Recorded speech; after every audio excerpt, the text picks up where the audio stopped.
If you want this podcast free of ads, follow us now on patreon.com/David McWilliams. What in the world is happening on Wall Street? Economic indicators. Who knows where this is going to end up? To understand the economy, you have to understand human nature. This podcast is powered by Acast. How are you doing there? It is podcast time. I hope you enjoyed the bank holiday. John, this week we're going to divide the podcast into two.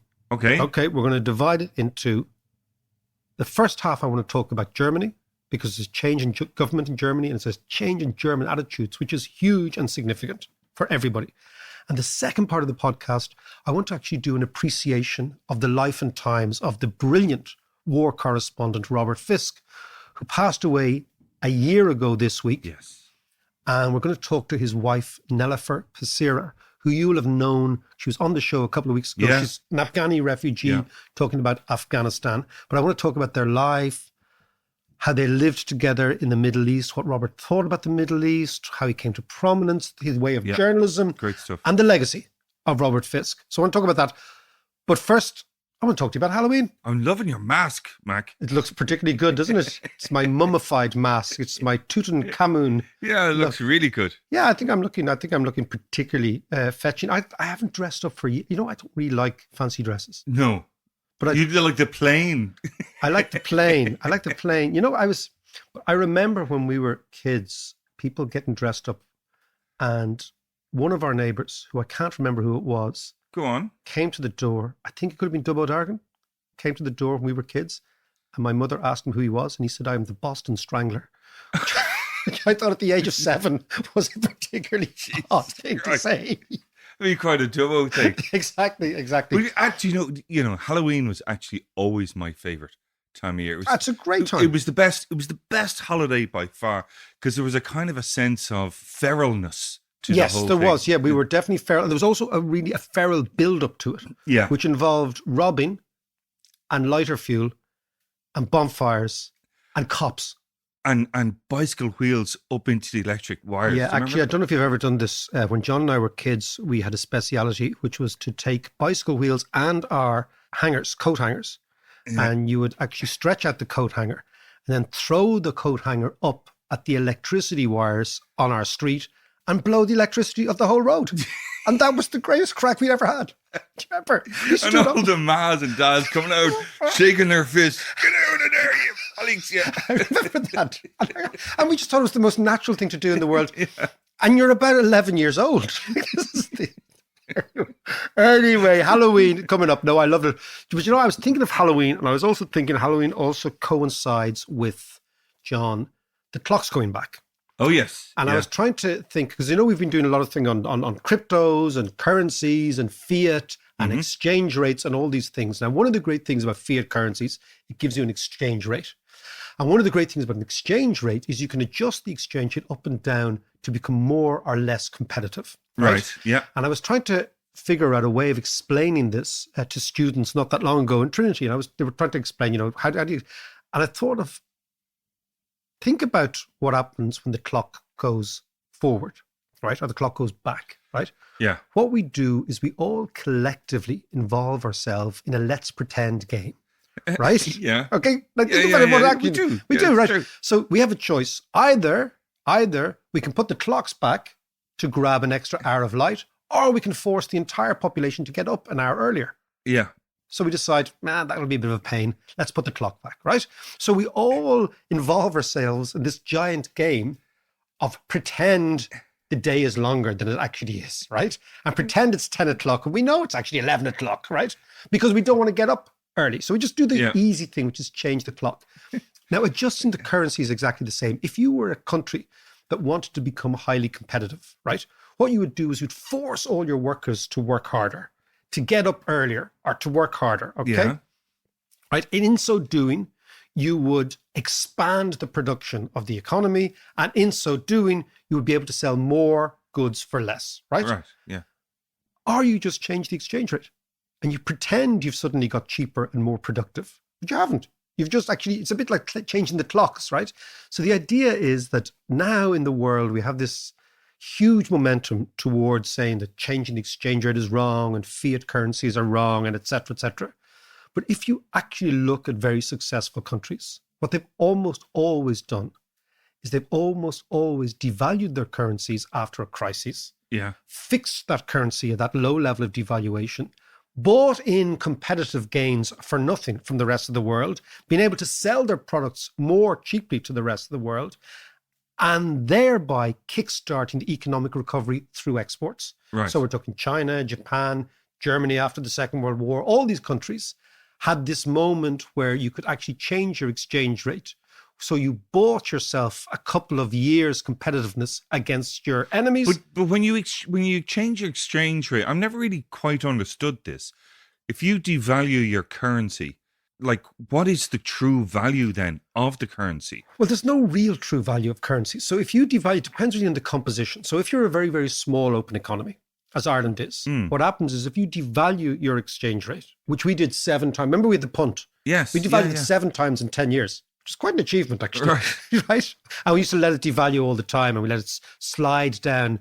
It was called a snake in a tunnel. It doesn't matter. This is the expression. Right? We were always... Snake in a tunnel. Yeah, this is... We used to divide it. So, but the idea is that nobody really knows. But in this very small open economy, where imports and exports account for more than 100% of GDP, which is the case of Ireland, which is very unusual, right? Yeah. When you devalue your exchange rate, the competitive gains usually disappear. Why? Because if you devalue, yes, your export prices and your exports are cheaper for foreigners, okay, so they can sell more of whatever. But your imports prices go up. Yeah. And import prices in a small open economy are the main dictator of inflation. Yeah. So you get internal inflation as well. So what happened in Ireland in the 1980s when we were kept devaluing, this is when Gareth Fitzgerald used to talk, about how great an economist. He used to mumble. He used to talk about how great an economist he was, but he ran the place like Argentina. Right. Should have been like he'd talk about economic theory, but in actual fact, the place was like a small version of Brazil with no samba and no football, right? Okay. Yeah. So, but bigger countries who derive most of their inputs locally can have massive, massive gains from devaluation. Yeah. And that's a very interesting phenomenon. And that's one thing. So the best way to look at when bigger countries devalue is to look at it from the perspective of you're changing the clocks. Yes. So what you're actually doing is you're robbing yourself and others, but you're involving it through a great game of let's pretend the exchange rate is different. So these are the things I was thinking about, because this week, John, we've seen a massive change in the one country that used to be the real anti-inflationary legionnaire, which is Germany. And I want to talk to you about the significance of the resignation of a man you might not have heard of, Jens Wiedmann. Oh, yeah. Who was the head of the Bundesbank, one of the old school German inflationary hawks. He has retired early from the Bundesbank. You have mentioned him before as one of the orthodontists.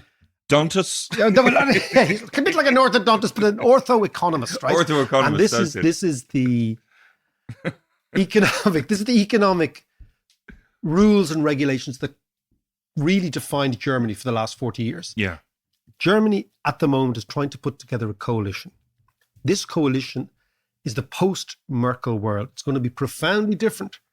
And what happens in Germany happens, Ireland and the English-speaking world obsesses about Joe Biden and Boris Johnson because they're theatre. We can understand them when they speak. Yeah. But in actual fact, for our real economy, what happens in Germany, in German, is of much more consequence. And amazingly, we don't focus on it. So I suppose the big thing now that Mama Germany is retired, like the new German regime, how is that going to be different? I think it's going to be really, really, really different.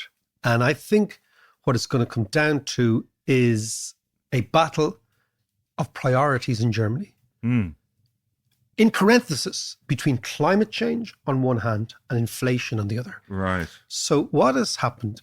When I started economics years and years ago, there was this orthodoxy in Europe, which was driven by central banks, which is that all inflation everywhere is a problem, number one. And inflation is, as Milton Friedman said, always and everywhere a monetary phenomenon. Okay. Right. So if you print more money, you get inflation. Right. Right. So that was the orthodoxy. And that was largely driven by Germans. And the reason it was largely driven by Germans is that the German historical narrative was that the 1922-23 burst of hyperinflation in the Weimar Republic so undermined German trust and faith in German democracy that it undermined the Weimar Republic. It led to a huge middle class fear, anxiety, because their savings had been wiped out. And then when Hitler came in, he latched onto that and he fermented this anti-establishment view that the establishment was robbing you via hyperinflation. Yeah. Now, the reality is different, but that doesn't matter. Every nation has their own story, right? The reality was that Hitler came into power not during a period of inflation, but in a period of deflation. Right? Because Hitler came to power in 1933, 10 years after the hyperinflation. So actually what was quite interesting is during the hyperinflation, the establishment parties of the Weimar Republic did better. Right. So it was only deflation when the extremists did better. But anyway, be that as park that. So the Germans come after the Second World War. The Reichsmark is destroyed. The currency is destroyed. They set up two institutions that are fundamental to understanding the Federal Republic of Germany. Well, they actually set up three. One is the Federal Republic. And the Federal Republic allowed German regions a huge amount of autonomy. And the reason they did this is they never once wanted, again, all the power centered in Berlin. Right. They also enshrined the rights of citizens, with the right of the citizen to go to the Constitutional Court in Karlsruhe. Yes. And the Constitutional Court said, if you feel that anything that is passed is against the German Constitution, you as a citizen can go to the Constitutional Court and you can say, I'm worried about this. The reason, again, it is because Hitler and the Nazis destroyed the Constitution and deployed the Constitution to start a war, to persecute Jews, gays, anybody, socialists, whatever, right? And then the third idea was that anchoring this system has to be stable money, so that the Deutschmark has to be the most stable currency. So therefore, to get to the top of the Bundesbank, you had to be as hawkish on inflation as anybody else, or the most hawkish, right? And that has always been the trajectory. So even my years working in that game, there was a guy called Hans Otto Pohl, who was the head. There was a guy called Tietmeyer, who was the head of the Bundesbank, all very remote, very austere, very Germanic people. And their idea was that inflation is...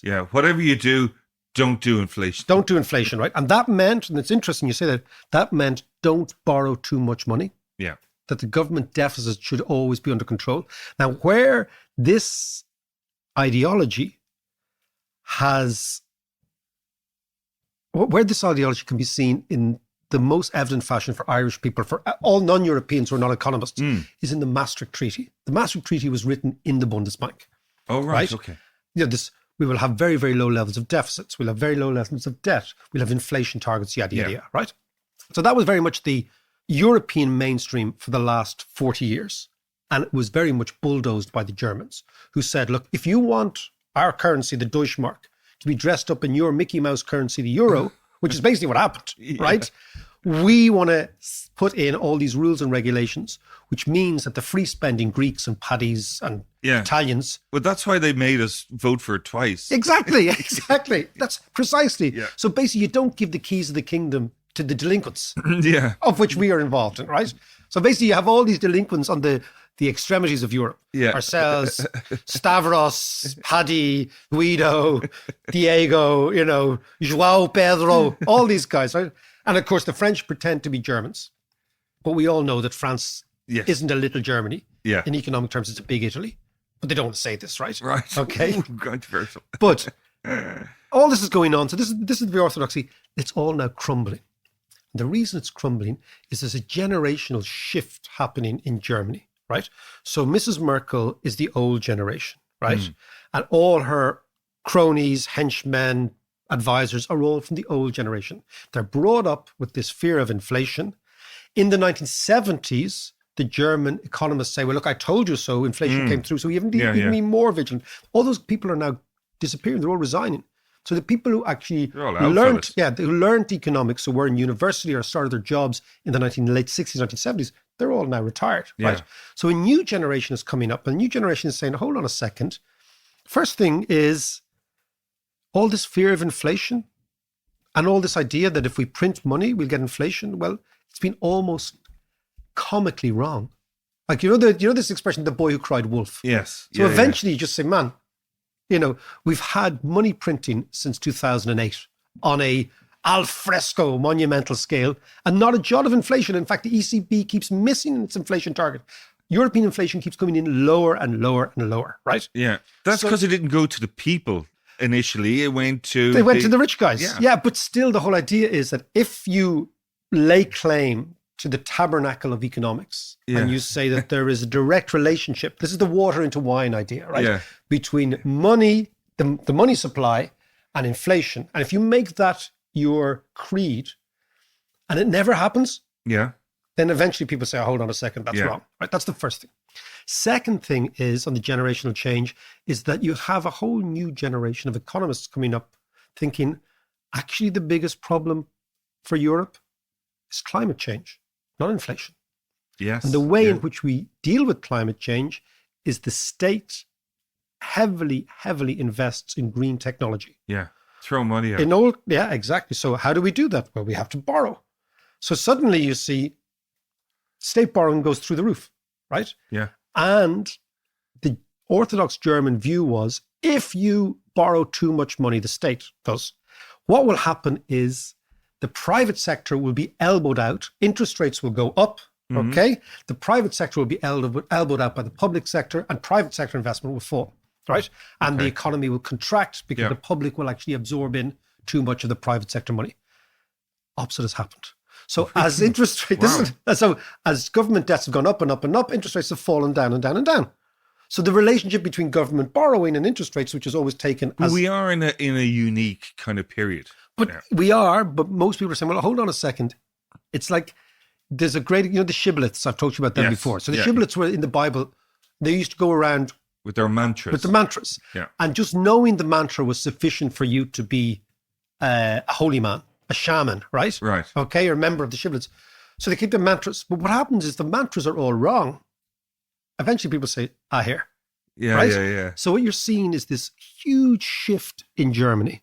And in a way, the Germans used to kind of fetishize low public debt. It's like a weirdness they had. It's like putting...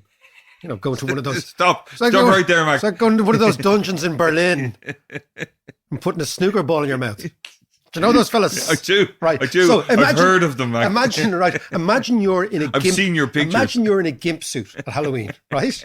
It's the economic equivalent of a gimp suit, right? It's the fetishization of low government debts. Okay. Right? Did you ever see that scene in Quentin Tarantino's? Yeah. Bring Out the Gimp. Bring Out the Gimp. Yeah. Pulp Fiction. Extraordinary scene. Really creepy scene. Yeah. Absolutely. And then do you remember the revenge? Who owns the motorcycle, honey? It's a chopper. Who owns the chopper, honey? Zed. Who's Zed? Zed's dead, honey. Exactly. And do you remember the punishment that was meted out? To Zed. Yes. I'm going to get me blow torches and we're going to get medieval on his ass. He was into Dante too. Of course he was into Dante. Anyway, stop. The fetishization of low government deficits, okay? That's gone. So basically what you have is you have a generational change, the fact that the inflationistas got it wrong, the fact that the low budget people got it wrong, and lots of Germans are saying, hold on a second, we need to invest hugely in public infrastructure. I don't know if you've ever driven through Germany, but I've driven through Germany a good few times because I had to drive to Croatia because of the bloody dog. So I had to drive the feckin' dog to Croatia from Dunleary to Croatia. Mad stuff. That's a hell of a trip. Yeah, and it is. And Germany's very big when you drive through it. And I would have expected we always think German motorways and public infrastructure is great. It's not. Really? It's really, really... I thought the Autobahn was the envy of the world. The Autobahns are full of roadblocks. They're full of roadworks. It's full of traffic. It's not the envy of the world. Wow. And a lot of Germans are saying we need to spend on public investment now because we are actually falling behind. So what you're seeing is this shift. And this is coming in the personality of the individuals at the top. So Wiedmann represents old Germany. They're now gone. He's going to be replaced with somebody at the Bundesbank. Do you know who that is yet? No, I've no idea yet, but it's going to be somebody much more inclined to say to the Bundesbank, keep the bond buying schemes going, do whatever you want to do.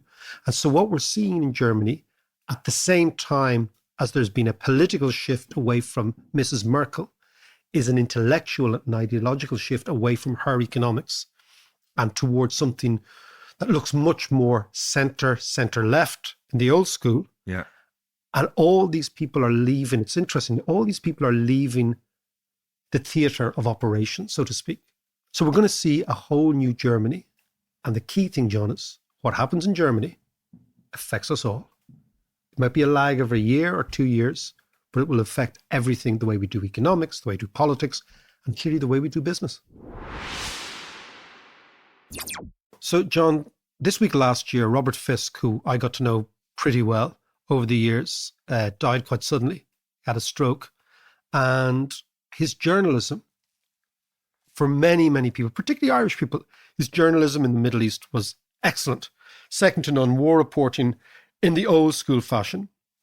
Now, his wife, Nelifer Passira, who again I got to know, you'll probably remember her from the show. She's from Afghanistan. Yeah, absolutely. They've been together, I think, the last 25 years. They've had extraordinary times together. I want to talk to her about Robert Fisk, about his legacy, about his work, about their time together, but also about the Middle East and how it's changed over the years, and the events that will have changed. Really unique view of it. Yeah, so let's talk to Nelifer. Nelifer, how are you? Good to see you. Thank you very much, David. Good to talk to you. Listen, Nelifer, let's get straight into this because Robert was a big, big hero of mine. Over many, many years, Robert and I did a whole lot of, actually we did many, many gigs together where I just sat and asked questions and he unleashed his, I would say unleashed is the best description, unleashed his knowledge on the audience, on myself, on the watching public, was unbelievably generous with his time, with his knowledge, with his opinions, with his insight. So I want to make this about Robert Fisk, the journalist, the man you married, the journalist Robert Fisk. Tell me about Robert Fisk. He was 40 years in the Middle East. He also was in Northern Ireland in the beginning. So tell me where he cut his teeth and his whole arc of his career and the events that really formed Robert Fisk, the journalist. Well, there were three sort of specific areas that he himself talked about quite frequently. The first one was in Northern Ireland. Now, Robert was in his 20s, young startup reporter, and quite ambitious about wanting to be a distinguished foreign correspondent. This is the times of the Troubles in the North, although Robert always referred to it as war. He never actually referred to it as Troubles. And he was based in Belfast working for the Times of London. This is the time there is a little story about him that one of his colleagues just recently told me, that they would be a lot of journalists at the time in Northern Ireland covering the Troubles. And Robert was one of so many. They would be out on a day long sort of covering the riots in Derry. And at the evening, the reporters will go to the City Hotel bar just to take a break. And they will tell their editors, if you need an update, call the PA, which is the Press Association person, to give you an update and file an update. Robert alone was the one person that went back on the streets himself every evening instead of just going and sitting in a bar. And he would update the Times personally. So one evening, apparently, he shows up at the City Hotel bar and he sees the PA, press associates guy sitting there with all the rest of the crowd. He looks at him and he says, aren't you supposed to be out on the streets providing updates? And the guy says to Robert, no, it's okay. I told my desk that they get updates from the Times. So Robert basically put the guy out of his job by doing so much more than was expected of him. But he quite seriously referred to the covering of Northern Ireland as preparing him for the Middle East. because it was there that he learned to stand up to the authority. And he used to refer to it that it was my army, the British army, that would lie about what was going on. And Robert, one after another, keep exposing those lies. And because of that, he got into a lot of trouble. That's why he came to Dublin. One time he actually escaped, ran away and came to Dublin to take sort of a bit of a sanctuary for a few days.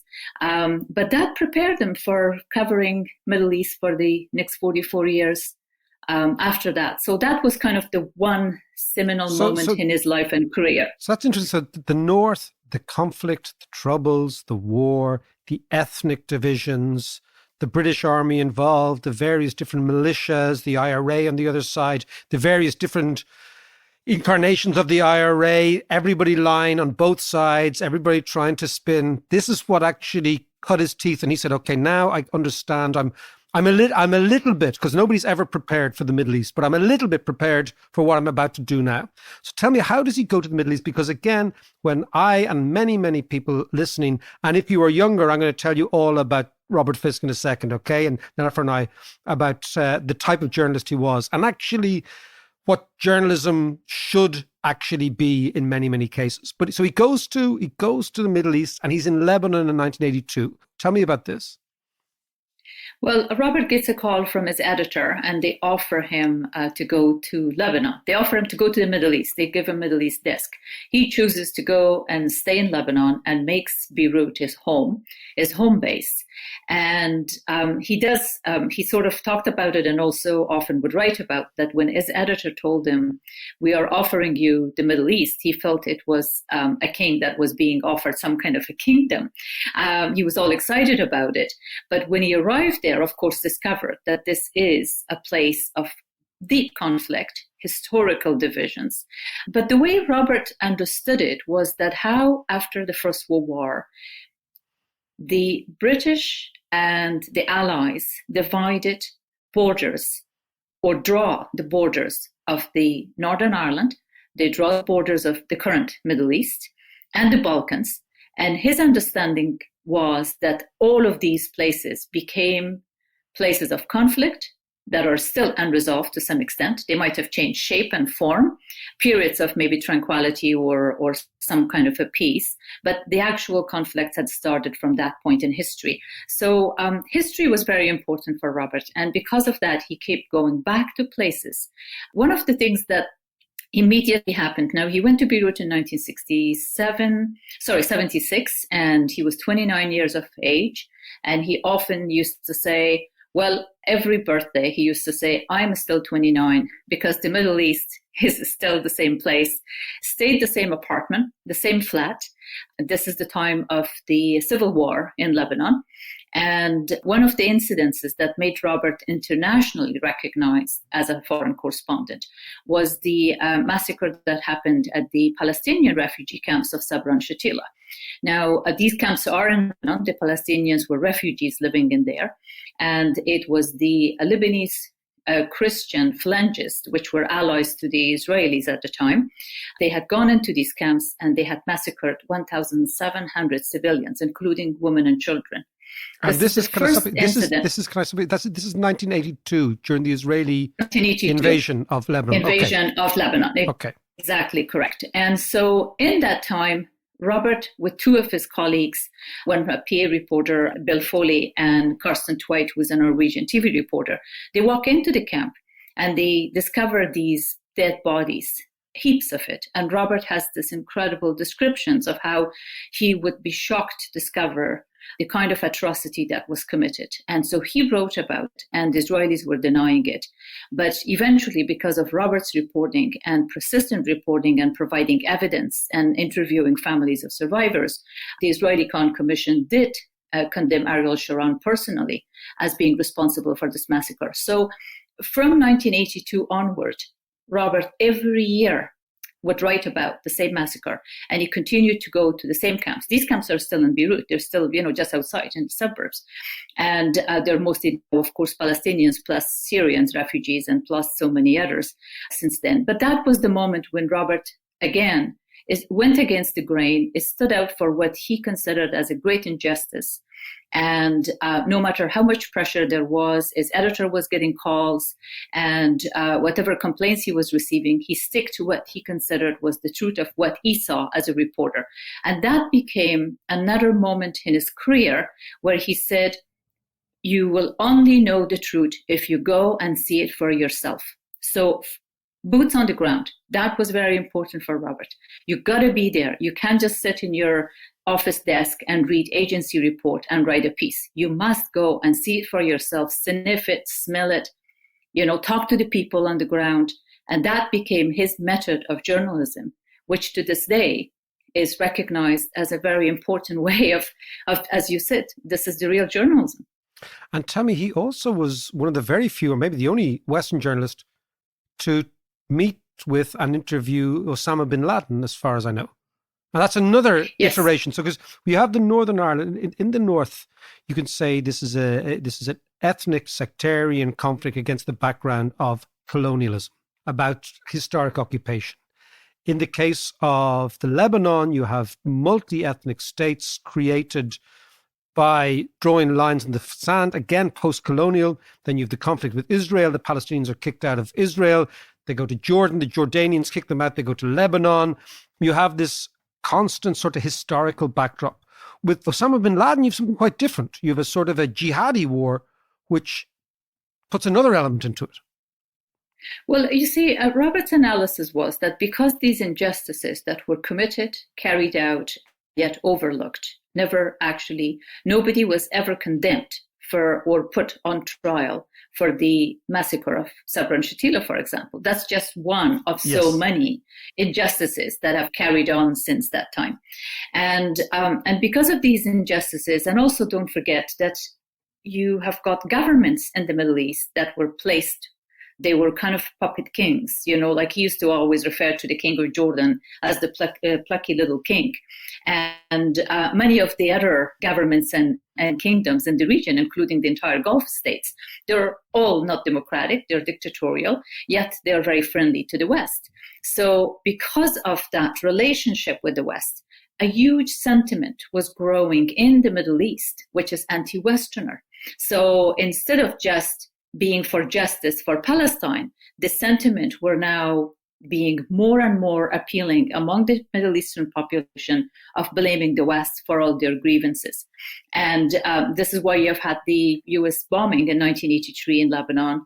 And from there, Osama bin Laden becomes a kind of a cult figure in the Middle East because he offers that alternative to the corrupt governments that were ruling or still are, most of them are in place in these regions, all across from Algeria, Tunisia to the rest of the Middle East, and with the exception of Turkey, which had a democratic election system. The rest of them are all kind of installed puppet governments. Yeah. So Robert was very fascinated by the fact of this movement that was anti-Western, and he was the only Western reporter who interviewed Osama bin Laden 3 times. And he traveled, the first time it was in Sudan, and then the 2 other times he was taken. And in one incident, in fact, he was also blindfolded and was brought into the cave where Osama bin Laden was living at the time inside Afghanistan in the Khost province. And so he interviewed bin Laden.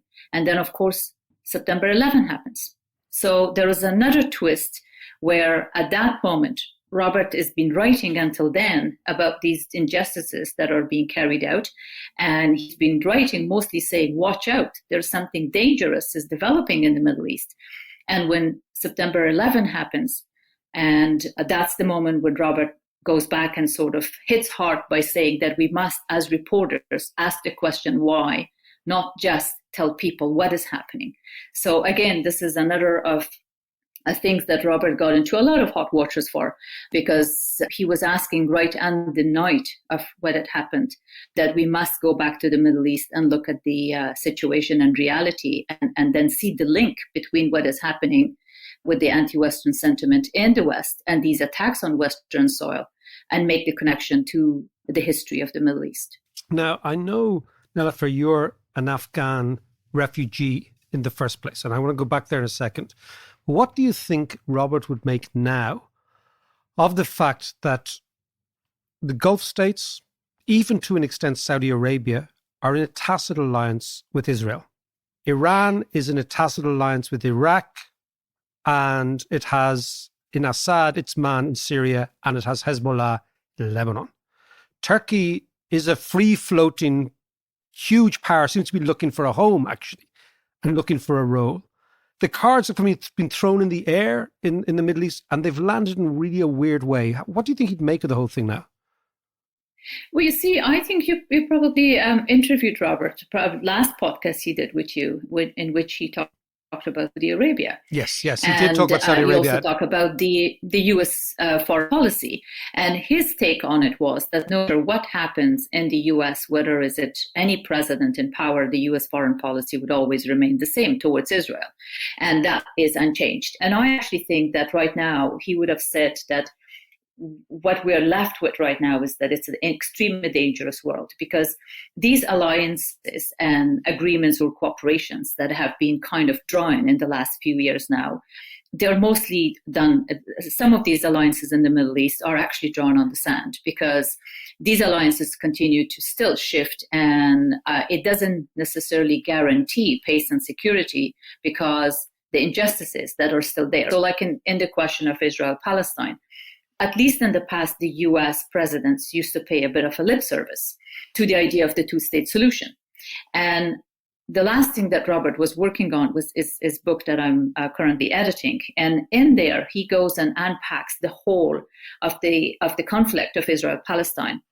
And as part of that, his argument is that the US foreign policy at some point stopped to even consider the possibility of a two-state solution. So they became more and more comfortable, as especially with the Trump and the shift in US politics itself, although the Europeans and the UN is still trying and hoping to hold the idea of a two-state solution. But with the number of settlements that are developing in the occupied territories in Ramallah and in the West Bank, and these are colonies that are built on the Arab land, and there is no reversal of that.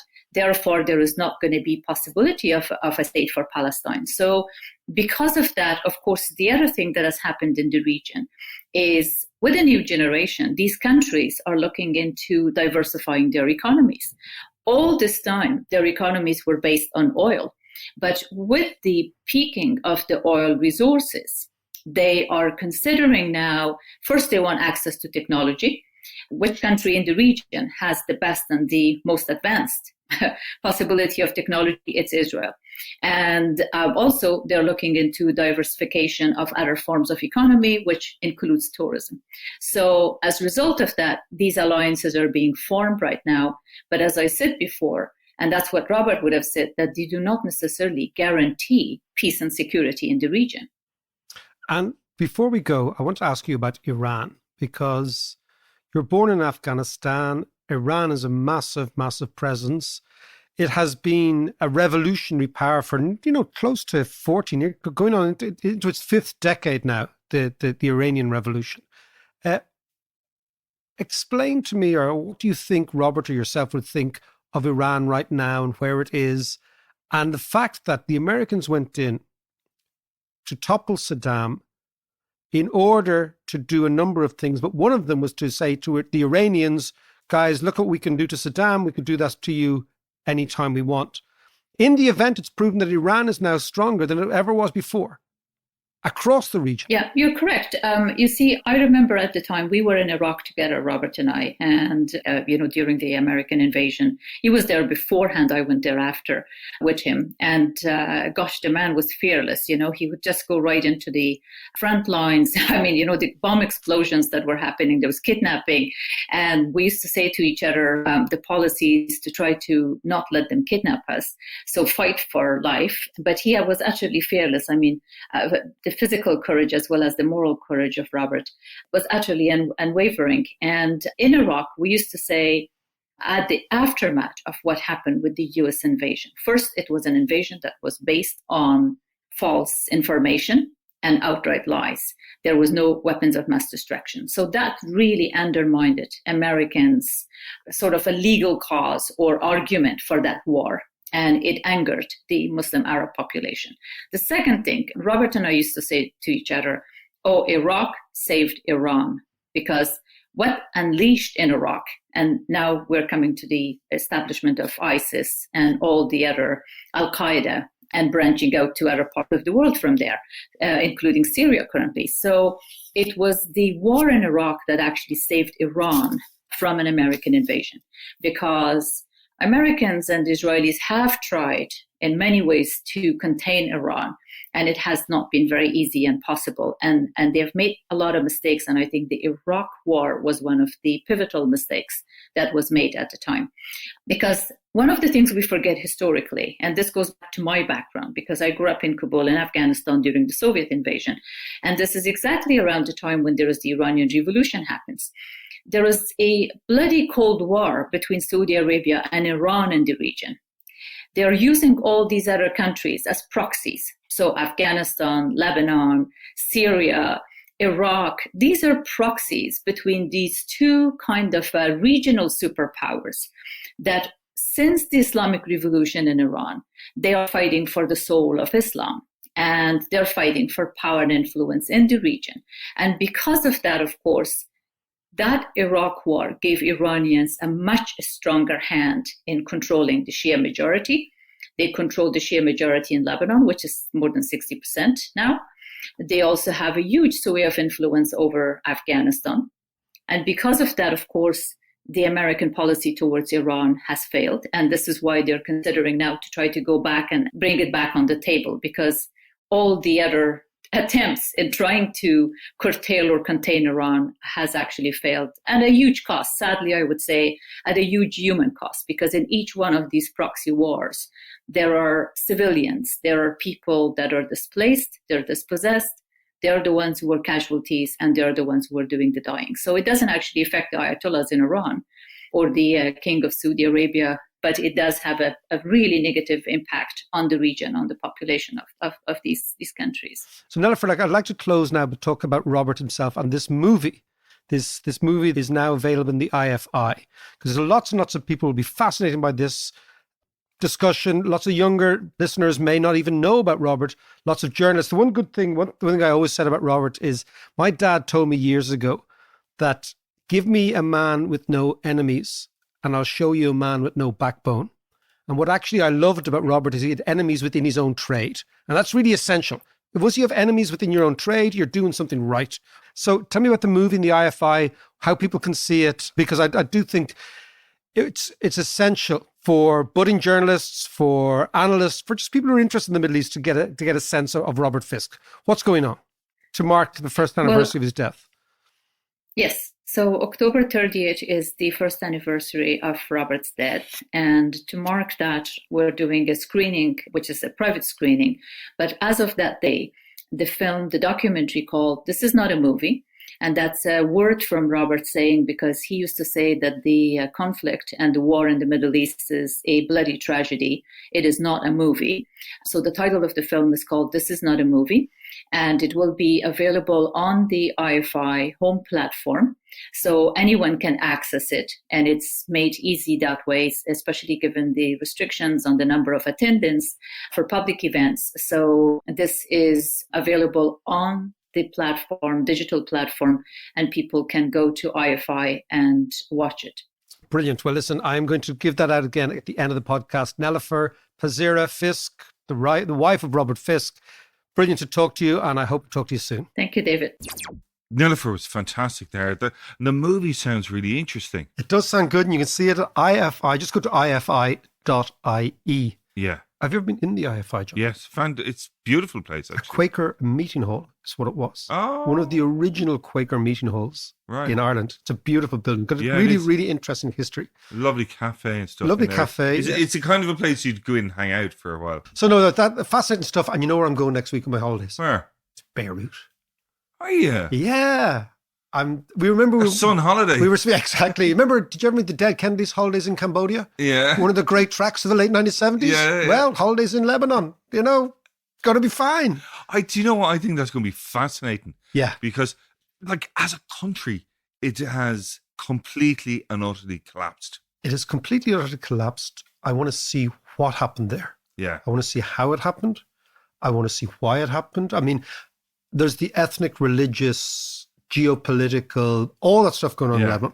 But I Was also that a want to, big explosion? I want to see why the currency collapsed, why you have this extraordinary instability. Because what always amazed me about Lebanon, many things amazed me, if you travel around the world, particularly in Latin America, the Lebanese are the richest people in many countries, right?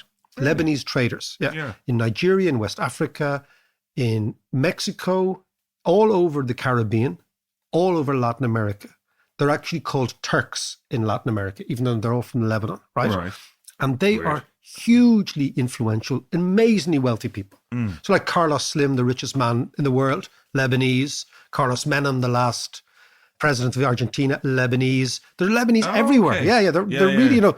But I mean, Beirut itself was the Paris of the Middle East. Yeah, so I want to go and see it. Yeah, I want to go and see it. And then interestingly, I'll tell you, so the only real Lebanese person I know is Nassim Taleb, right? The Black Swan geezer, old mate. So I texted him the other night and I said, man, I'm going to go to Lebanon. Give me some places that I can go.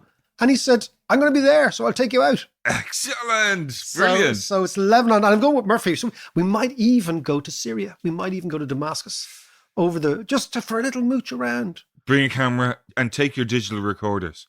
Okay, well, you'll have to take me through that. Phone you up on that, yeah. Well, that's a very interesting expression, and I'll leave it there. Thanks again to all our Patreons. And of course, on Patreon, you get ad-free, you get the course, you get AdMax. And the course is a 14-lecture tour around the world of money, past, present, future, the whole thing. You get the notes, you get the reading list, all that. It's all on patreon.com/David McWilliams.